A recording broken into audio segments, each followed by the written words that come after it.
Hi guys, Ginger here. I'm pretty excited today because today I move on to the next step of my countertops. I have most of the back cupboards done, but this weekend I will be pouring the countertop for my island. And in order to do so, I have to take out the sink and the faucet and everything else so that I can lift the top off and replace it with a brand new top. My poured epoxy countertops. So today I'm going to be taking you through a tour of some of that. Stay tuned. So hopefully you guys can see all this okay. This is the bottom of the sink in the kitchen. I'm gonna have to take the sink off because it's an undermount sink, but it's currently mounted on top of the temporary plywood had installed for use in our kitchen over the last 3 years. So also it never had a bottom, so I'm gonna have to build a bottom for this cupboard because it's in pretty rough shape, as you can see, but we'll do that when everything's done. But I noticed one thing that's very cool is we've been having problems with our dishwasher, which is right over here, not draining at the end. Well, it drains at the end of the cycle, but then a couple of hours later, it's suddenly full of water in the bottom again and it starts to leak. And I couldn't figure out why. I hadn't really taken a close look at it yet because this cupboard's usually filled with junk. But once I took the stuff out of the cupboard, I noticed this is the drain hose for the dishwasher. And I'm not a plumber, so I don't know for sure, but I'm pretty sure that the reason it's not draining is, if you look carefully, you can see there's water in this hose going back towards the dishwasher. And I have no doubt at all it's because the hose is lower than the top of this pipe. And in order to get anything to drain, the source has to be above, well, at least to get anything to drain with gravity, the source has to be above where it's going. So the water is coming out of the dishwasher, it's sitting in this pipe, and once the pump stops engaging, that pushes it deliberately, and it just sort of all settles there and never comes out. So while we're doing this project of removing the sink and the faucet in order to do the countertop, I will also find a way to cut a hole in the cabinetry somewhere in the back so that I can mount the hose up, maybe curl it up over here somewhere so that all the hose is north of the pipes so that it'll properly drain, and that will save. My dishwasher's been leaking like crazy for months and I haven't been able to fix it. So happy bonus to doing any kind of work is you usually find out what else you have to fix. So guys, what I have to do is remove the sink and remove the faucet, but I don't want to have to turn the water off to the whole rest of the house. So I'm going to turn these little, for those of you who don't know, these little things here are the switch off valves for the incoming water, hot and cold. So now that I've done that, we'll see, yep, no water when I turn the faucet on. That's what we want because last thing we want is for it to leak. So also, I've got a soup dispenser back here I'm gonna have to take off.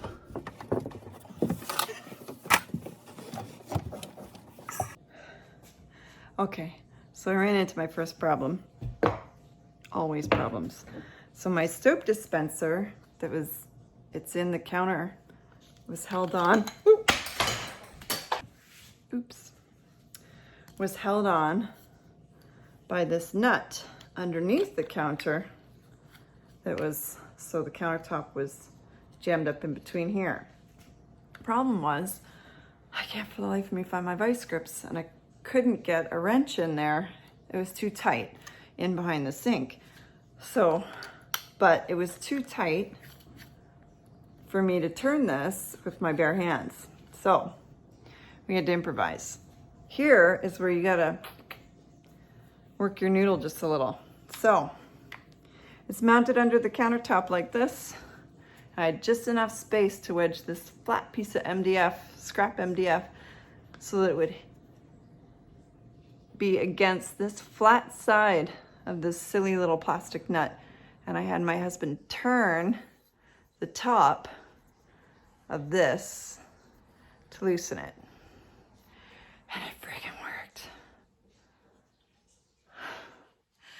That will not always work, and most of the time it probably wouldn't work if these fittings were metal. But because they're plastic, I was pretty sure it wasn't possible for it to be tight enough for it to be actually a really big problem. So, victory is mine. Okay, so simple enough.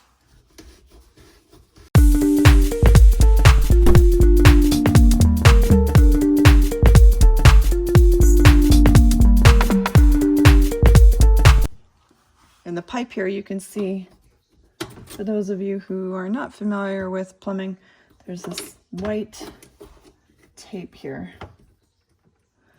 We're going to take that off. It's plumber's tape, like thread seal. So what happens is when you go to do threaded fittings, you wrap this around the threads so that when you close this up and tighten it, it helps create a better watertight seal.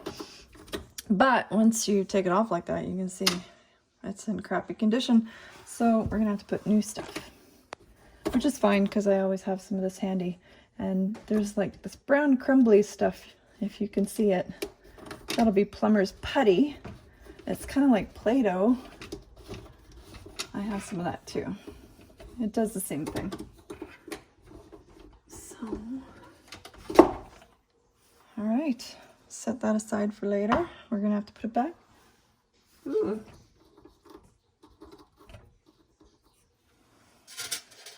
So my sink drain is dirty. Ugh. And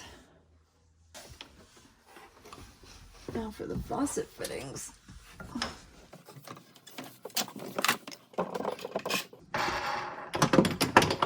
Ooh.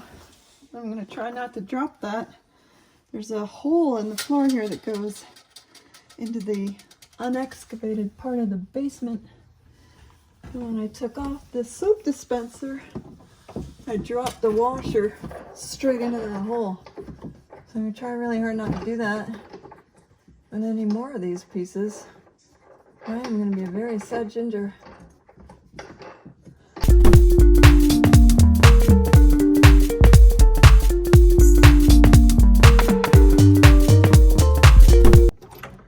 To be honest, I am super jazzed that they have changed the kind of fittings you can use now.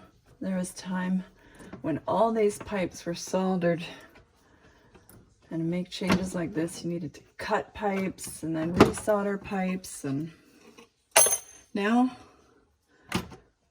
you just screw and unscrew a little bit of plumber's tape and you're good. So much easier for somebody like me who doesn't want to hire a plumber to get a job done. Time to take the faucet out. Maybe. Oh, one more nut. Big one. Oh, shit.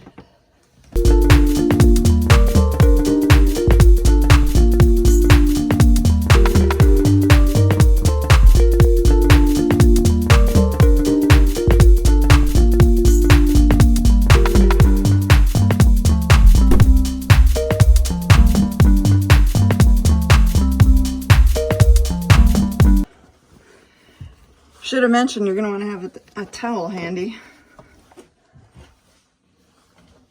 because there's water in all these lines. I forgot.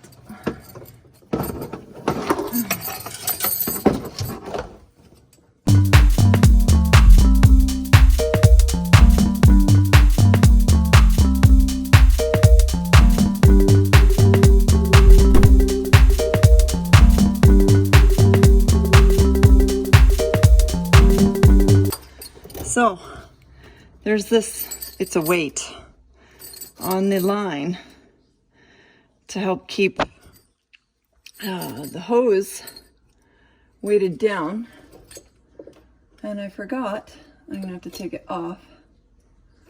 Looks like just screws.